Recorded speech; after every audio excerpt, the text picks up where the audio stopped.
नमस्कार दोस्तों आपका स्वागत है आपके अपने चैनल पर। तो फ्रेंड्स, आज हम एक इम्पोर्टेंट वीडियो आपके लिए लेकर आए हैं। जो भी कैंडिडेट आरआरबी एएलपी के अंतर्गत जो कि फाइनल सिलेक्शन हो चुका है, अब मेडिकल और डॉक्यूमेंट वेरिफिकेशन बाकी है, तो उनके लिए एक इम्पोर्टेंट वीडियो रहेगा। तो फ्रेंड्स, वीडियो को स्टार्ट करते हैं। अगर आपने हमारे चैनल को सब्सक्राइब नहीं किया तो फ्रेंड्स एक बार चैनल को जरूर सब्सक्राइब कीजिए, ताकि सभी प्रकार की यहाँ पर अपडेट आपको सटीक जानकारी के आधार पर मिलती रहे। तो फ्रेंड्स, सबसे पहले आपको जो डॉक्यूमेंट वेरिफिकेशन किया जाएगा, तो आपको रेलवे डॉक्यूमेंट वेरिफिकेशन के लिए बुलाएगी और उसी दिन आपका मेडिकल के लिए भी अप्रूव करना होगा। तो आपका डॉक्यूमेंट वेरिफिकेशन उस फर्स्ट दिन होगा, और फर्स्ट दिन डॉक्यूमेंट वेरिफिकेशन कंप्लीट होने के बाद में आपको एक मेमो दे दिया जाएगा मेडिकल के लिए कि आपका कौन सा हॉस्पिटल। उसमें ये रहेगा कि आपको जो हॉस्पिटल दे दिया जाएगा, उस हॉस्पिटल को जो नेक्स्ट डे है ना, उसके अंतर्गत आपको मेडिकल कराना होगा। तो आपका मेडिकल होगा नेक्स्ट डे के अंतर्गत। तो उसके अंतर्गत जो भी आपको चीज़ पहले करनी है मेडिकल से पहले, वो आपको मैं बता।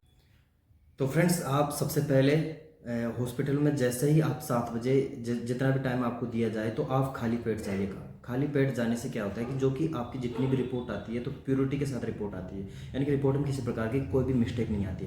तो खाली पेट जाइएगा, और सबसे पहले जैसे ही वो आप एंट्री मारेंगे, तो आपको सभी प्रकार की पूरी रिपोर्ट करके वो आपकी अटेंडेंस हो जाएगी। अटेंडेंस करने के बाद में आपका जो वहाँ पर सबसे पहले एक डिब्बी दी जाएगी, वहाँ पर आपका यूरिन टेस्ट किया जाएगा। यूरिन टेस्ट लेबोरेटरी में चेक के लिए भेज दिया जाएगा, और आपका फिर ब्लड निकाला जाएगा इंजेक्शन के थ्रू। तो ब्लड निकालने के बाद में आपका जो ब्लड टेस्ट भी यहाँ से कंप्लीट हो जाता है। 2 टेस्ट आपके कंप्लीट हो जाते हैं। उसके बाद में एक्सरे टेस्ट किया जाता है। तो फ्रेंड्स, एक्सरे टेस्ट में क्या होता है कि आपके सभी प्रकार से पूरे कपड़े उतार दिए जाते हैं, और आपको चड्डी में छोड़ दिया जाता है। तो वहाँ पर आपको जो एक्सरे मशीन के जस्ट सामने खड़ा कर दिया जाता है, और वहाँ पर एक्सरे मतलब ऐसी बॉक्स वाली एक्सरे आती है, जो कि पूरा एक्सरे आपको खड़े खड़े पूरा एक्सरे वहाँ पर मशीन के द्वारा कर दिया जाता है। तो ये एक्सरे कंप्लीट किया जाता है। मतलब 3 टेस्ट हो चुके हैं। आपका चौथा टेस्ट होगा, वो आपका चौथा टेस्ट होगा हेयरिंग टेस्ट होगा। यानी कि हेयरिंग टेस्ट में क्या होता है कि डॉक्टर आपको कुछ ही डिस्टेंस के लिए दूर पर खड़े कर देंगे, और आपको किसी प्रकार के कोई वर्ड पूछेंगे। जैसे कि मैं आपको पूछ रहा हूँ कि आपका पिताजी का नाम क्या है, वो डॉक्टर हल्की आवाज में बोलेगा, यानी कि धीमे बोलेगा। तो आपको सुनना है, आप प्रॉपरली डॉक्टर की पूरी बातों पर ध्यान देना है। तो आपसे पूछेंगे तो आपको सुनना है। तो आप उसके जो पूछ रहा है, वो पूरी प्रॉपरली आपको पूरी जानकारी दे देनी है, ताकि किसी प्रकार की कोई भी हेयरिंग टेस्ट में प्रॉब्लम ना हो। तो आपको दोनों कानों की जो आपके टेस्ट हो गए, वो भी कंप्लीट किया जाएगा। उसके बाद में आपका हाइड्रोसिल टेस्ट होगा।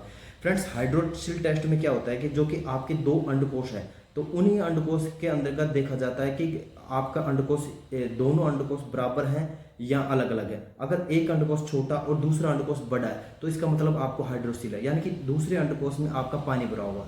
तो ऐसे किसी प्रकार की सिचुएशन आए, तो आपको घबराना नहीं है, यानी कि आपको रीमेडिकल के लिए भी बुला दिया जाता है। तो इससे आपका 4 टेस्ट कंप्लीट हो जाता है। उसके बाद में आपका 5वां टेस्ट आता है।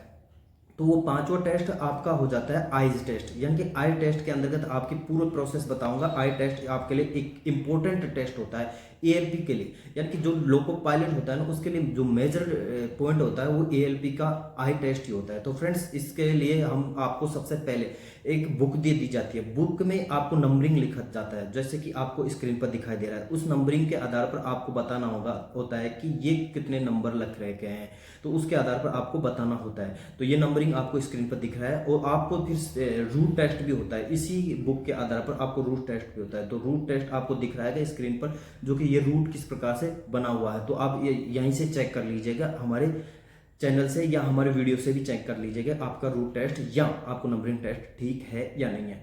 तो उसके बाद में आपको जो कि एक लेबोरेटरी में ले जाया जाता है। तो और आपका जो वहाँ पर 3 बत्तियाँ दिखाई जाती है। वो छोटी छोटी बत्तियाँ होती है, एक तो येलो होती है, रेड होती है, और आपका ग्रीन बत्ती होती है। उनको आपको अलग अलग पॉइंट करके दिखा दिया जाए। एक को बंद कर दिया जाता है, फिर दूसरी दिखा दी जाती है। जैसे कि रेड बंद कर दिया जाने के बाद में आपको ग्रीन दिखाई जाती है, ग्रीन बंद करने के बाद में येलो दिखा दी जाती है। तो आपको कंफ्यूज करने के लिए वो बार बार आपको बत्तियां दिखाने की कोशिश करता है डॉक्टर। तो आपको कंफ्यूज नहीं होना, जैसे आपको दिखे वैसे आपको बताते रहना है। तो फ्रेंड्स मैं आपको स्क्रीन पर ये बता देता हूँ, इस प्रकार से आपको आई टेस्ट के लिए 6 मीटर की डिस्टेंस में रखा जाएगा। लेकिन आपको एक इंपॉर्टेंट बात ये ध्यान रखनी होगी, जैसे ही आपको डॉक्टर एक आंख बंद करने के लिए कहे तो आपको एक आंख ये बुरी तरह बंद मत करना। इस आंख के लिए आपको बिल्कुल भी इसको छेड़ना नहीं है, आपको बस ऊपर हाथ लगा कर रखना है। या तो आपको गत्ता दे देगा वो, या आपको इस प्रकार से हाथ से बोलने के लिए बोलेगा। तो हाथ से बोलने के बोले तो आप इतना मतलब काफ़ी डिस्टेंस के साथ आप आँख को बिल्कुल नहीं छुएंगे। अगर आप आँख को छुएंगे तो आप जैसे ही इस आँख को हटाने के बाद में दूसरी आँख से बोलेंगे तो आपको बिल्कुल भी दिखाई नहीं देगा। इसलिए आप आँख को बिल्कुल छुए नहीं, बस काफ़ी डिस्टेंस के साथ दूर रखें ताकि आपको दूसरी आँख से दिखाने के लिए बोले तो आपको प्रॉपरली दिख सके। तो ये प्रकार से ये इंपॉर्टेंट होता है, जो कि 6x6 आँख का टेस्ट करने के लिए बहुत इंपॉर्टेंट ये बात होती है। तो फ्रेंड्स इस प्रकार से आपका ये भी टेस्ट हो जाता है। और आपका एक और होता है मशीनिंग टेस्ट, ये भी इंपॉर्टेंट टेस्ट होता है। ये मशीनिंग टेस्ट में आपको क्या होता है, जो आपको स्क्रीन पर दिख रहा है, इसमें क्या होता है कि आपका जो लेजर सर्जरी करवा रखी है तो उसका भी पता चल जाता है, आपने ऑपरेशन करवा रखा है उसी का भी पता चल जाता है। तो इसमें क्या होता है, आपकी आंखों को इस मशीन के अंतर्गत दिया जाता है, दोनों आंखों को मशीन के अंतर्गत दिया जाता है। और फिर डॉक्टर आपकी बारीकी से चेक करता है कि आपका कहीं लेजर या किसी प्रकार का ऑपरेशन तो नहीं करवा रखा, तो इसका पूरा पता आपको यहाँ पर डॉक्टर को यहाँ पर पता चल जाता है। तो फ्रेंड्स ये आई टेस्ट भी आपका हो जाता है कंप्लीट। तो और फिर और भी छोटा मोटा टेस्ट होता है, वो भी आपको मैं बता देता हूँ। और एक होता है जैसे कि आपको उठाया और बैठाया जाता है, यानी कि आपको उठाना और बैठाना, वो चेक करते हैं कि कहीं आपका जो पैरों में किसी प्रकार की मिस्टेक तो नहीं है। तो ये भी टेस्ट हल्का फुल्का टेस्ट होता है। और एक और टेस्ट होता है जो कि आपको टैटू टेस्ट है। क्या ये इंपॉर्टेंट है या नहीं ये आपको बारे में बता देता हूँ। कोई भी यूट्यूब चैनल वाला आपको जो कि टैटू टेस्ट होता है उसके बारे में बिल्कुल नहीं बताता है। तो फ्रेंड्स आपको बता देता हूँ, जो कि टैटू टेस्ट है ना, इसमें किसी प्रकार का कोई रोल नहीं होता ALP के अंतर्गत या रेलवे के किसी भी एग्जाम के अंदर टैटू का कोई रोल नहीं होता।